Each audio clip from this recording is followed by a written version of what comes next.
So welcome to our film club for June. My name's Maura Gamble and I'm calling in from the beautiful unceded lands of the Gubbi Gubbi here on the Sunshine Coast hinterland.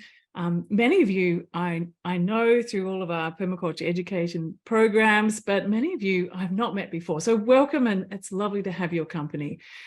This session is part of our regular series that we run every month. We have a permaculture film club that you're more than welcome to come to every month. It is we pick a different topic each time, and it is either directly a permaculture film or is something that is related to and expands the field of permaculture.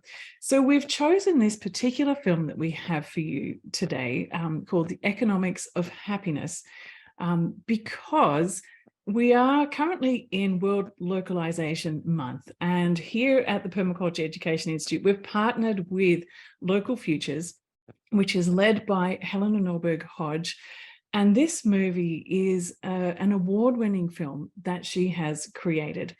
And it's part of our celebration of World Localization Month, because permaculture is essentially a form of a way to actually relocalize our life, to think about how we can be more deeply connected with place and our community and support local economies, local communities, local farmers markets, local food systems. So it is deeply connected with the work of Helena. And Helena and I have actually known each other for, oh my gosh, maybe 30 odd years. And it's actually her work that originally inspired me to do the permaculture work that I do. So I'm really delighted to say that after the screening of this film, which will go for about, I think it's an hour and 8, after the screening, we will then be joined by Helena, who is a recipient of a Right Livelihood Award, which is the Alternative Nobel Peace Prize.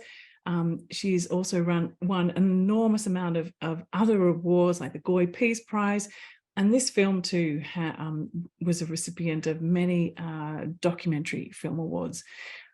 In the film, you'll see Helena, and you'll also see people like Vandana Shiva, Bill McKibben, David Korten, and many other activists and spokespeople for this idea of how we shift from a global economy, which is consuming the planet and destroying the fabric of local communities, to a more localized way of life. And so that's what this film is all about. And without much more, I think I might get it started. What I did want to let you know that down below there is a chat function, and you may well have found it there. It'd be wonderful if you could drop in and say g'day and where you're calling from. I think you're already doing that, which is great. I can see that starting to come through. Also, if you feel like commenting while the film's on, you could keep the chat open. And if there's something in the film that resonates with you, or is there something that sparks a thought of another organization you think, oh, it'd be great to link this resource or this great book that I've heard that supports that, feel free to use that, because it's a way that we can get kind of multi-dimensional input happening. However, if you want to just watch the film, just sit back and do that too, and just keep the chat off. That's totally fine. Also, when we get to the end of the film, Helena will be joining us, and I invite you can either ask your question in the chat and I can find that and ask it to her, or if you'd like to join us on the screen like this and be part of, ask it yourself, you can use this little chat, this little function down the bottom, depending on what kind of system you're using. You can raise your hand, it pops a little hand up the top there, and that then pops you to the front of the queue. So when we've got lots of people in the room, I can see you and I can bring you into the conversation. So without anything more, while you're introducing yourself, I am just going to spend a moment here to share my screen and get the film rolling. I really hope you enjoy it. It's a fantastic film. I've seen it lots of times already, and every time I see it, I get so much more out of it. In March, we screened another film by Helena called Planet Local, A Quiet Revolution, and I will send a link out to where you can watch this film again, and where you can get an abridged version that you can maybe share in a classroom or to a community group, and also links to her other film as well, Ancient Futures. They're all brilliant films and all really worth sharing in your local community to activate conversation. Alrighty, just give me one moment and I will get the film started for us. Enjoy.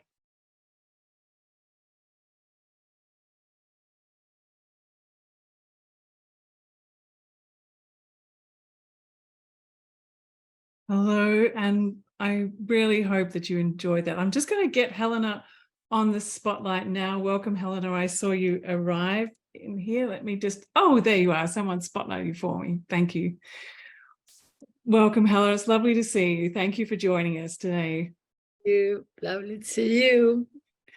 Well, it's probably been about a year since I saw that film, and gosh, I don't know how many times I've seen it, but every time I do, it's really so impactful. And I can see in the comments, the chat too, people saying, this really needs to be shown everywhere. It needs to be shown in our communities. It needs to be shown in a political realm as well.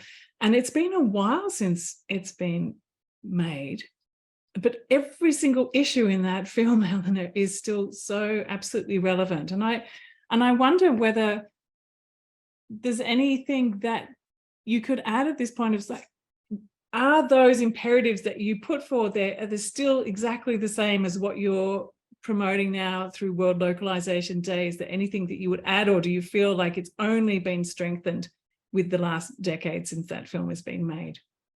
Well, I would definitely add that one issue we don't deal as much with as I want to deal with today is that the average person, and I'm now talking about even upper middle class people, are getting poorer and poorer. So that right now, I believe, should be a central pillar of what we're talking about. And when I say poorer, I mean that the average person is having to work harder and longer just to stay in place. Roof over your head, food on the table, basic education, healthcare.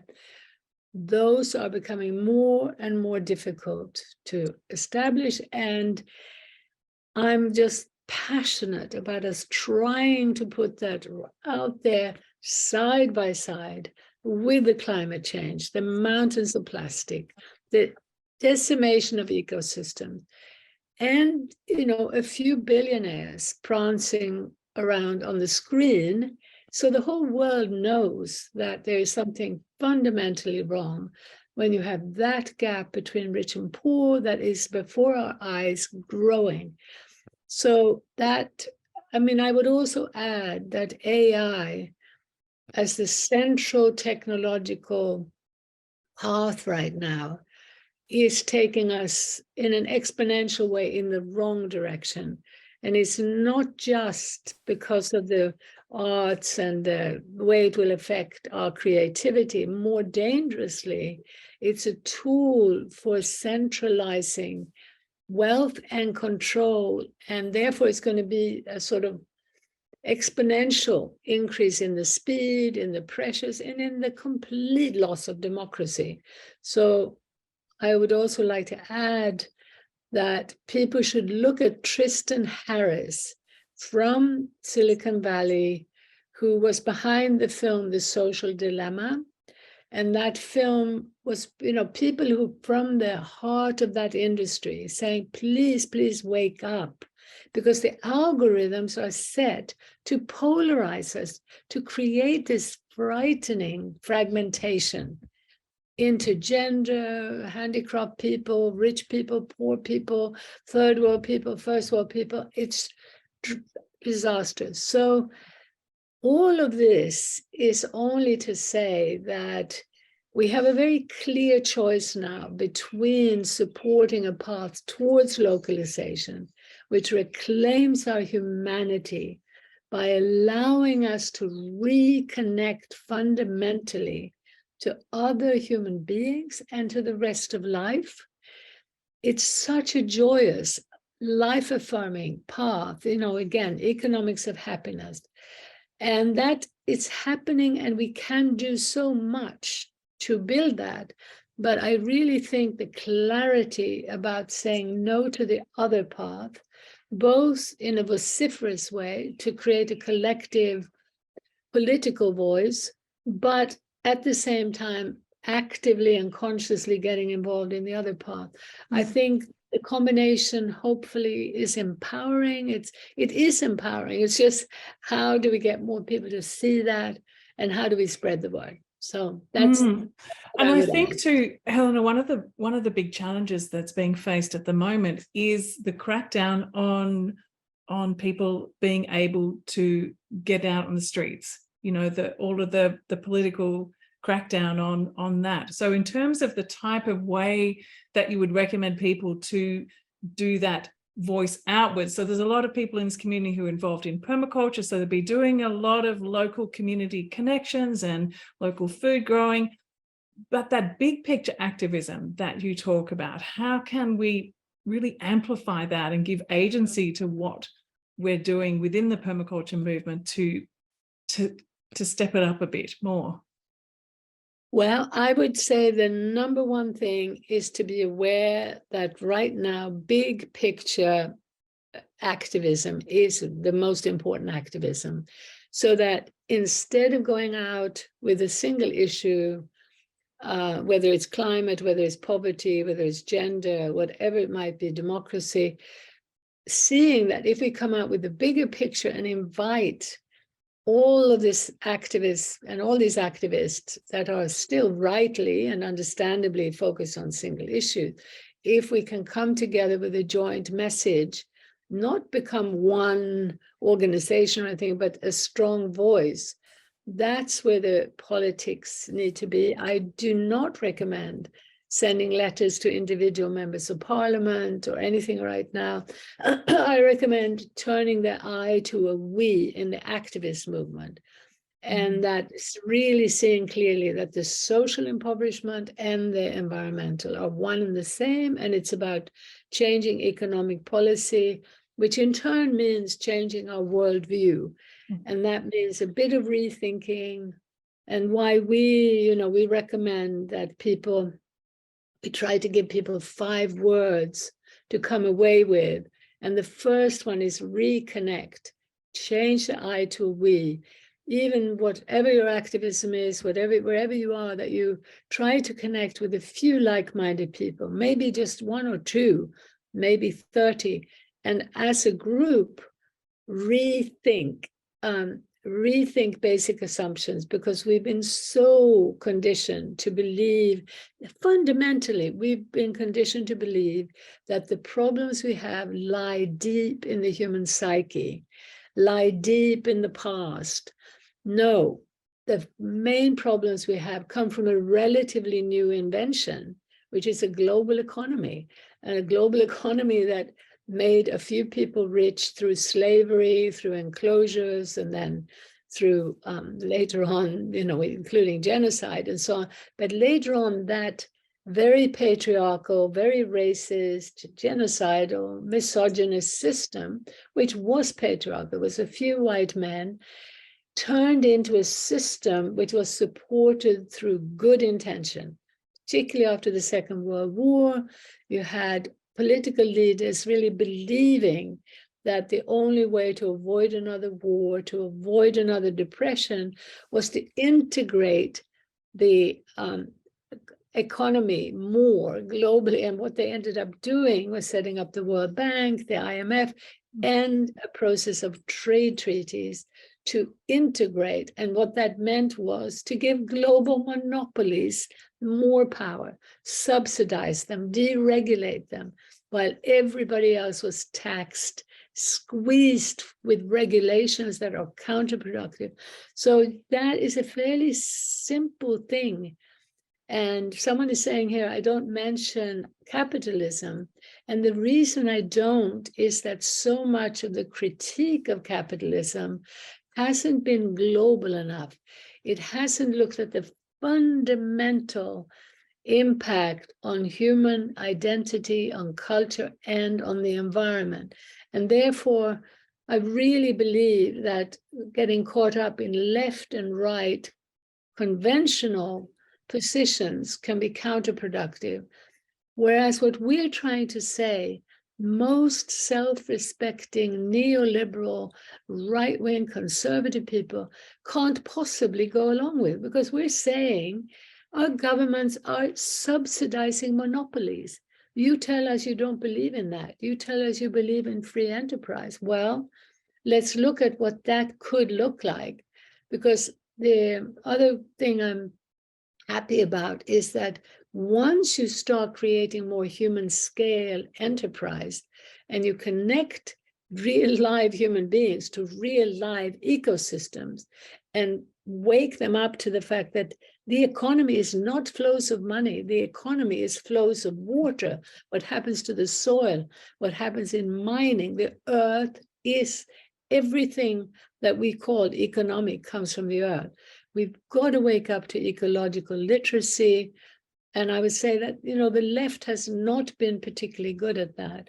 So anyway, I feel there's a huge opportunity if we go beyond this left-right to present this global versus local. And what we're saying in global versus local is the real difference is changing the view from an abstract model of life, which does not understand the diversity, it doesn't acknowledge diversity, it doesn't acknowledge the facts of life, into an absolute commitment to saying, yes, we understand we are of Gaia. Gaia made us, and somehow this man-made system is pretending that it can do better than life itself. It's the ultimate hubris. It is outrageous now that we are talking about gene drives. I only learned about this recently, but gene drives come out of this corporate blind global system with a lot of well-intentioned scientists that are working in the service of something they have no idea what it is.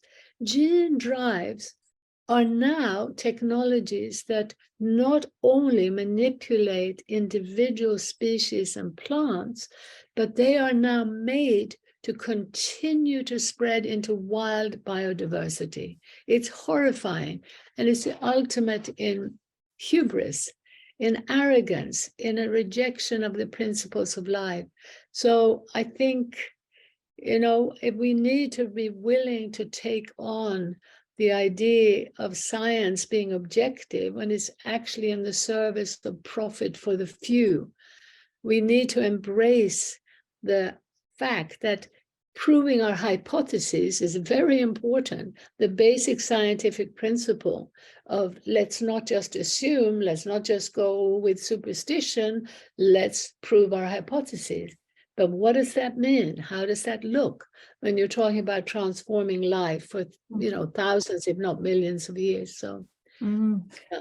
And, you know, that's such a, when you take what's going on in places like Kenya, for example, where as soon as the new government came in, there was lifts on the bans of GMOs, and there was also a banning of people collecting and sharing their own seeds. So I've been working with lots of local women there who will go to jail for sharing the seeds. So starting to even look at things like a perennial revolution, like how can you share and save cuttings of perennial plants that maybe aren't part of that ban, and to try and do the relocalization can sometimes be extraordinarily dangerous for people. And so trying to find ways around that. Yeah, and you should know the same thing has been going on in Europe. I mean, systematically, corporations have been doing everything they can to reduce the competition from the natural, from the ability of people to produce what they need and to use species that are adapted to different ecosystems. And what I find so amazing, well, it's not that amazing once you start seeing the picture, is that really a lot of well-intentioned scientists have been part of this, but it's because they're not seeing the whole picture, and because they're following the assumption that this is necessary to feed the world. It is necessary for the benefit of humanity. And again, you have this collective hubris of believing that we need corporate invention to feed the world, rather than understanding what's happened, that this agriculture that destroyed the soil, that poisoned the water with fossil fuel-based chemical fertilizers, pesticides, herbicides, and later on genetic engineering and glyphosate, that system had gone so wrong because we'd allowed the for-profit motive to dominate in science. But then all the time, the assumptions have been that we cannot feed ourselves if we don't continue down that path. Again, I think a few basic principles and a basic economic literacy linked to ecological literacy can really strengthen the movement, strengthen people's convictions. And I think, therefore, investing a little bit of time in the bigger picture, not just the negative, but the positive. And the positive includes that everywhere you look around the world, you will see that there is a bottom-up movement where, and it's been growing as the destruction grows from the bottom up. What's been growing is people's attempts to create the human, to create the ecological. It's smaller, it's slower, and it needs to be slower and smaller to be part of life. It's adapted to the pace of life, human and ecological. The techno path is not helping us. What we can do now with the techno systems we have is communicate that bigger picture. But don't believe that we need to speed up with 5G or 6G in order to save the world. That system suits the financial casino, suits Monsanto and Unilever, but not the real proliferation of wild and life. So I think we need a certain clarity, and then keep communicating that, maybe even only as 10% of what you do, because you can get on with the practical work of localizing, and you'll find there are so many benefits from it. I see someone talking about farmers market, and this is one of the things I've tried to help start around the world. And, I think I've tried to raise awareness about this system and not had much of an impact. But I'm so happy that from day one, I was sharing the message of localizing and rebuilding community and the deeper connections, and particularly in this practical way by building local food initiatives. So I feel very blessed that I do get feedback about the benefits of that. And I think what it does is, like what you're saying, it turns it from the I to the we. So there might be a local farmers market in Malmesbury, and there might be another one in Bendigo, and there might be another one in Byron. It gives a sense that you are part of something much larger. That is this, what we talk about, this sort of myceliating process of, there's a different kind of power that's happening. It's not a top-down power, it's not a control over, but there is this uprising or this rippling out that's happening, and you can feel it so powerfully when you do go and connect with communities everywhere. And that new story, I think, is something that feels to me like where the attention needs to be paid. Like, you might be doing some micro project somewhere, but to share the story and to connect your stories, that people to people's sharing the stories. There's something that's come up a few times in the chat, Helena. There was one about local and like let systems, local money, and another one about right up the top there saying, what does Helena think about the push of, you might not have seen this one, the push of governments worldwide to establish central digital bank currencies and the impact of that on localization? Yeah, no, it's a disastrous, very, very destructive step towards further centralization, concentration in the hands of fewer and fewer. It's just unbelievable. But please I want to remind you also that the people who are pushing in that direction, the minds that believe we need digital currency, that is a tiny, tiny fraction of the global population. But we are talking about, people who are looking at it are sort of estimating. I mean, some people think we're talking about a few hundred people. I would say, even if we think it's a few 100,000 people, it's a fraction of 1% of humanity. So that's why the big, big challenge is, how do we reach the majority when mainstream media, mainstream academia are blocking it? And this is where we have to become our own alternative vision carriers. And we can start just house to house, door to door, activist to activist, but we can build up a momentum, because most people know that global corporations have too much power. Most people know from 2008 there was something very wrong about this speculative global casino where, you know, men are gambling with our lives, you know, on mortgages and trading. So the digital direction is disastrous. That's an AI direction. It centralizes power. It's linked to a surveillance where we have almost no control over our lives. On the other side, creating local currencies would be a good way forward, but I don't recommend that as a first step. I really urge you all to look at the fact that in the 40 some years I've been working on this, I've worked with actually the first economist to take local seriously was someone named Richard Douthwaite, and I recommend his book, Short Circuit. You can find all of these things on our website, localfutures.org. You can find a whole library, you can find many articles, you can find films. And anyway, we had been recommending local currencies in different forms, LETS systems, actual paper system, but we found they generally don't work so well.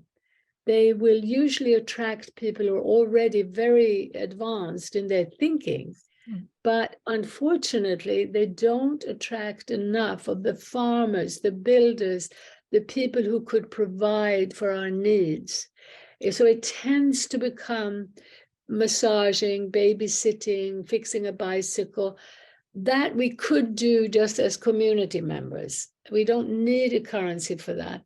But if we're going to make real shifts, focusing on the food economy, using the national currency, that's where momentum has gained and escalated still, despite the fact that big business are doing everything they can to put out the message that local food economies, shorter distances do not reduce emissions.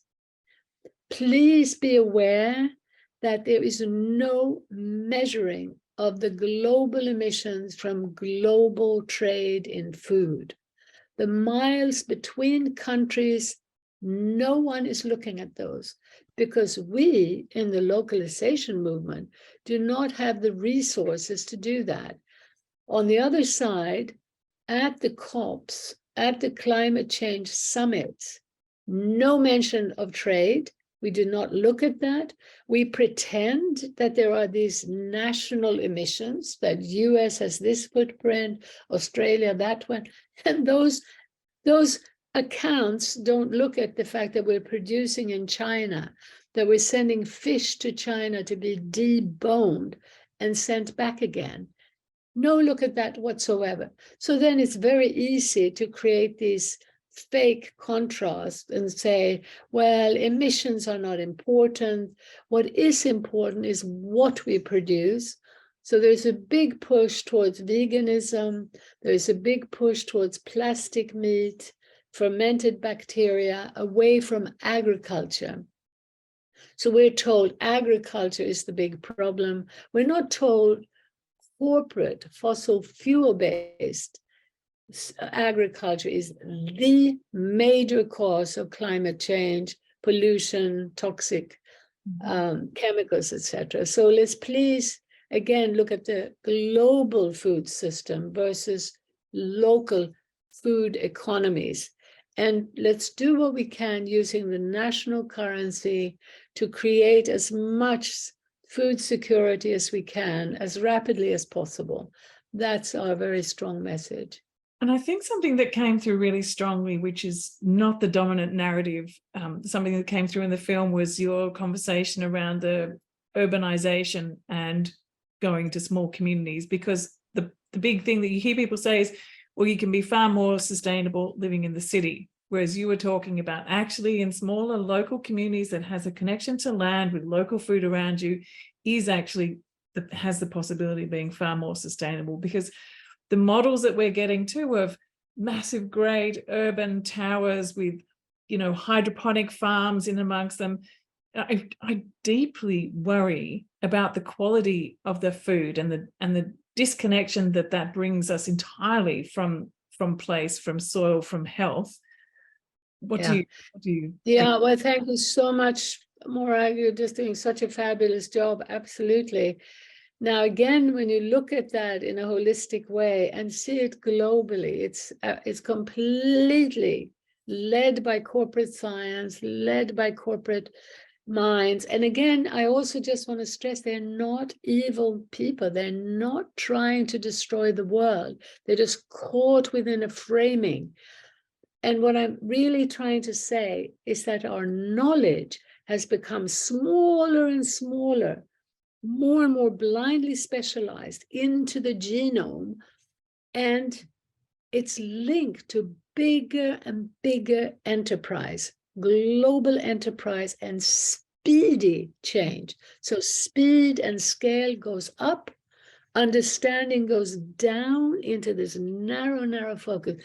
To me, this blindness linked to big scale, knowledge linked to large scale economic and technological change, that's what's killing us. And that's where really good people are promoting something that they don't see the effect of. That's what I tried to say in the film too. You know, our arms have grown so long, we don't see what our hands are doing. And this is where we can come together with a kind and compassionate big picture. We're not blaming anyone. In many ways, we're all to blame in that we also haven't seen the bigger picture. But again, we're not really to blame. I mean, you know, how could we see the bigger picture? It's really only if we link up. And that's where we can use the technology now to share, as Morag is doing with groups in Africa and Australia, to see the bigger picture and share it actively together. And this is what we're trying to do in Bristol at the end of September in something called Planet Local Summit, which Morag is coming to, and we'll have about 80 speakers from around the world to facilitate this deeper and more global dialogue so that we can have a wake up and hopefully spread it further. And I see someone was asking about the 5 words that we like to leave people with. And they are these words, you know, reconnect, rethink, resist, renew, and rejoice. So reconnect, rethink, resist, renew, and rejoice. What we mean by those is, as I said, first of all, don't say, what can I do, you know, with just my limited means, my shopping habits to change the world. Say instead, how can I reconnect with people to really change the I to a we? So a group discusses, what can we do? Immediately, you have done something that's empowering, deeply empowering. And you can even share the task. You know, someone can look at some films, someone can read some articles, and you can have a discussion. The reconnect is also at a deep psychological level, a whole process of healing that I can't go into the details now, but it is becoming known for who you are with your flaws. It's sharing that, yes, I'm not perfect. I might have an eating disorder. My child might be autistic. My husband might be aggressive. Letting people know who you are with your flaws and your problems and your fears. So there's a deeper reconnection at a psychological level, combined with a deeper reconnection to nature. Nature healing is escalating, skyrocketing, as people understand that being cut off from the animals, from the plants, from the stars, from being spiritually connected to the cosmos has impaired us fundamentally. But I want to add the social connection. It's when what I learned from indigenous culture is that they were deeply connected to each other, and it was intergenerational. not just in this monocultural group. So it's this deep connection. That is a path of healing, strengthening. The rethinking done as a process of that gets us to move away from the isolation, the separation, the individualism, and the fear that the dominant system has engendered. We need to be able to say no to the dominant path. That's the resistance. It's an intellectual, emotional, collective resistance that is also articulated. It will never benefit from anger. It will never benefit from blame. It benefits from real strength and real power, which comes more through the collective and more through the reconnection. And the reconnection is the renewal, or you can say regeneration, but be careful of regenerative agriculture. It's a simplistic path that's not the healing path. So resist and renew, both intellectually and practically. And then the final word, rejoice, is when you reconnect to life, you will see every day miracles to rejoice over. You will be able to celebrate life. You'll be able to celebrate having found your home in community and nature. That can include song and dance and participatory culture, the local human scale culture that we evolved with, where we all contributed. We weren't in a spectator and star culture. We were together singing, together dancing, together making and cooking food and celebrating the joy of food. We did things together, and that rejoice and that celebration is something we can bring into our lives right now. And that's why, we say economics of happiness. There's something about that dance that instead of it being a dance on a stage or even a dance and now we're farming, what I noticed when I watched the film this time was all those different pictures of different cultures as they were doing farming, almost doing a dance as well. There was different movements in that agricultural process that were like a dance. And there was parts of that integration that I noticed that's part of that reconnection, I think, that's really important. We've separated everything so much, all the different elements. There's the singing over here and there's a dancing over there and then the work over here. And it's also something that I felt really deeply when I was in Ladakh with you, that everything about it every day just happened almost simultaneously, that it wasn't lifing and working, like everything was together. And that's a completely different experience of an everyday. Yeah, I'm so glad you did have that experience. And people who come to Ladakh, we still have projects there and they still do find it very inspiring. But I would say that in terms of the dialogues that we need, you can also do a lot online. So you don't necessarily need to go to all these places.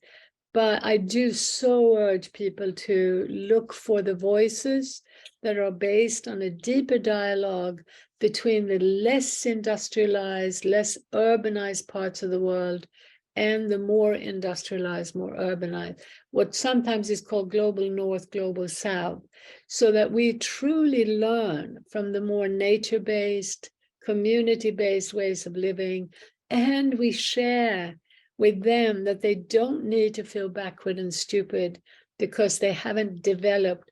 There's this enormous pressure on them to believe that moving into the city is the future, having narrow education, developing only a few skills to become specialist engineers or specialist whatever is the way forward. In that more nature-based, community-based way of life, every individual had multiple skills.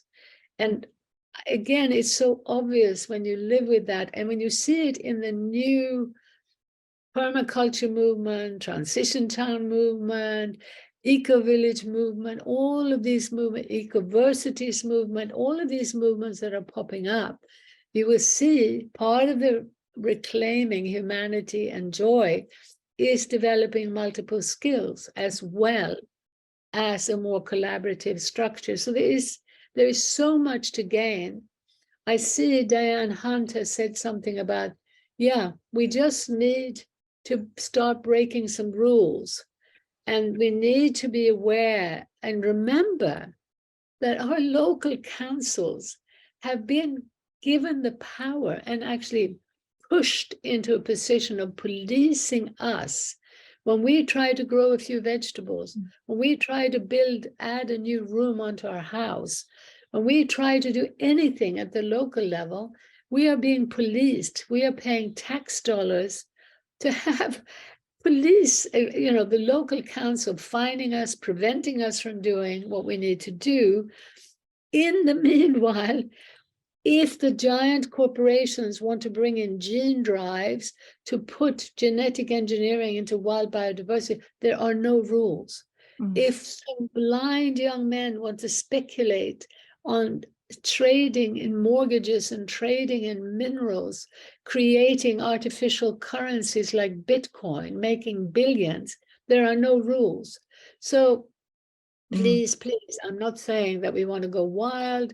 We believe in rules that will ensure no violence against nature or others, of course, but wake up to the rules that prevent really healthy development, including eco-village development in most towns and areas, those real ecological dwellings on Greenland would be a way of producing and enabling genuinely affordable housing for the sort of people who can actually enrich our community.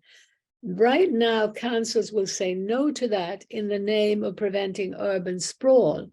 But if an outside developer comes in and wants to invest 30 million in putting a hideous, very energy intensive development of 1,000 houses or 2,000 houses, the council doesn't even have the power to say no. So we need to examine this a little bit to become more articulate and clear.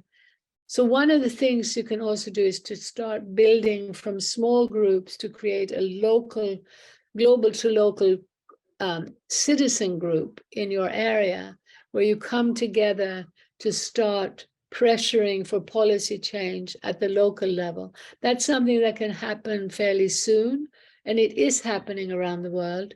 But anyway, I'm going on too long. No. I think that's a brilliant provocation, Helena, to say let's do that and to bring together not just necessarily all alike people, but people with all the different skills, so that we can have those broader conversations with the bigger picture. And to draw on the resources that you have over at Local Futures to screen the film like the one that we just screened.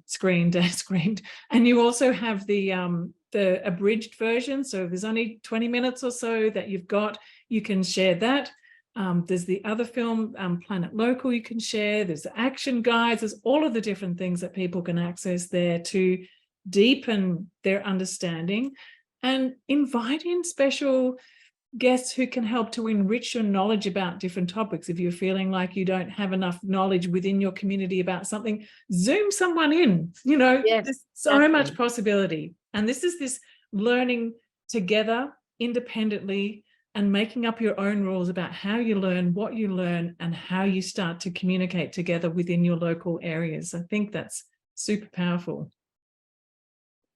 Yeah, no, I'm so glad. And I do think that, beaming in the global voices also maybe from the other side of the world, or I find, one of the things I find so difficult is that often in the West, we're so trapped in this idea, it's gone too far. Yeah, these are nice ideas, but there's no way of changing direction.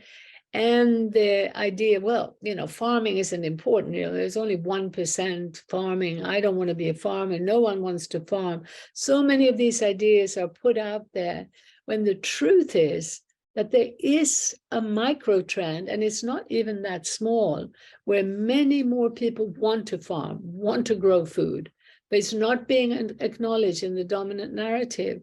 and there's not the light shed on these initiatives, you know, this sort of things that are going on.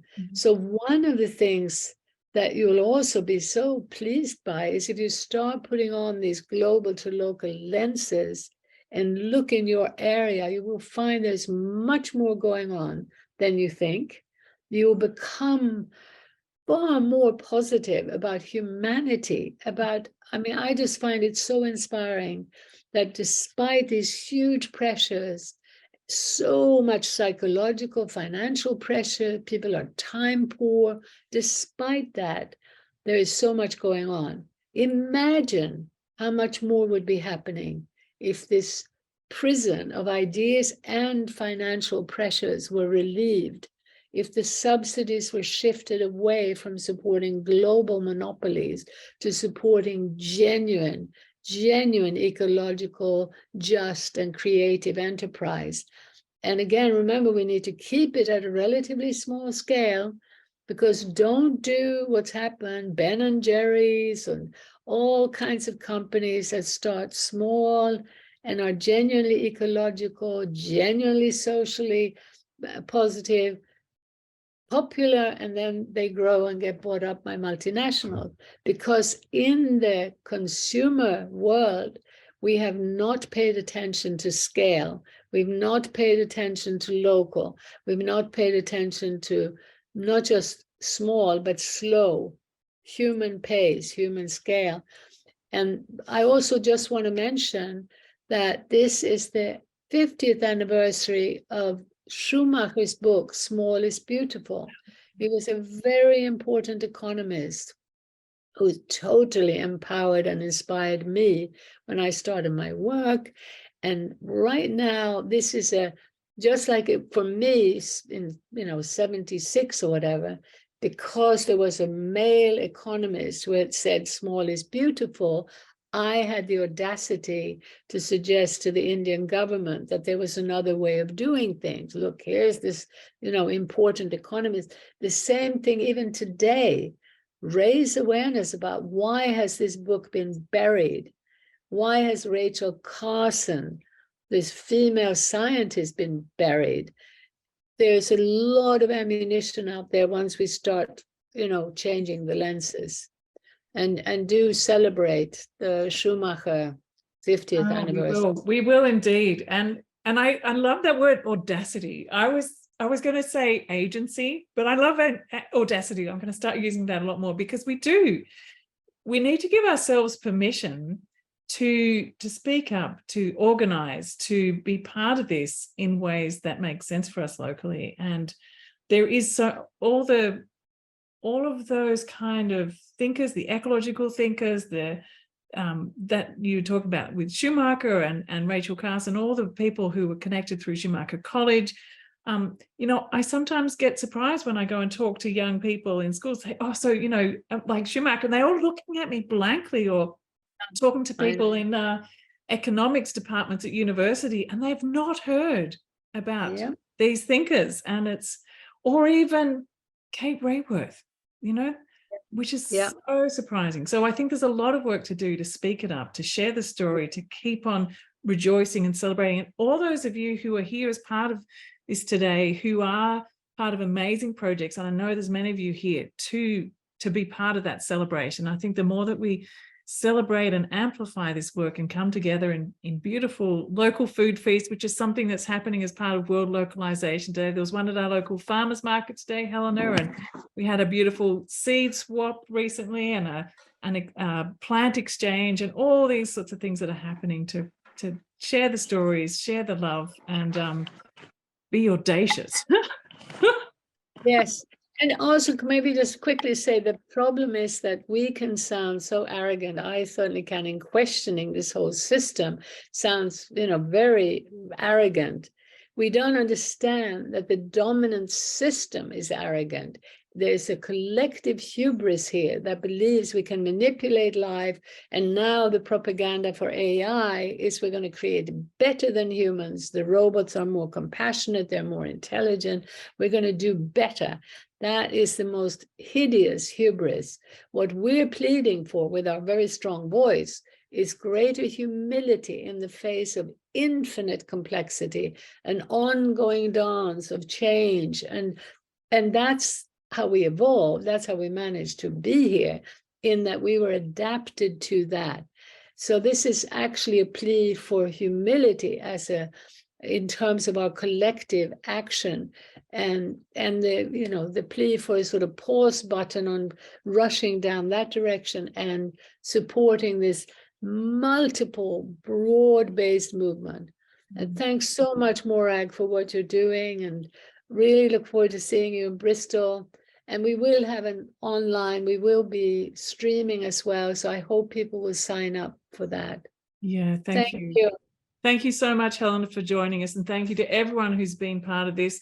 Thank you, those of you who donated as well to be part of this. 100% of that is going straight across to support local food resilience projects in refugee settlements. And so that'll get there today. We were able to raise $650, Helena. So that's going to help an enormous amount of local food programs. So thank you for being part of this. All right, well, take care, everyone. Go and be audacious, and we look forward to seeing you all again soon. Thank you.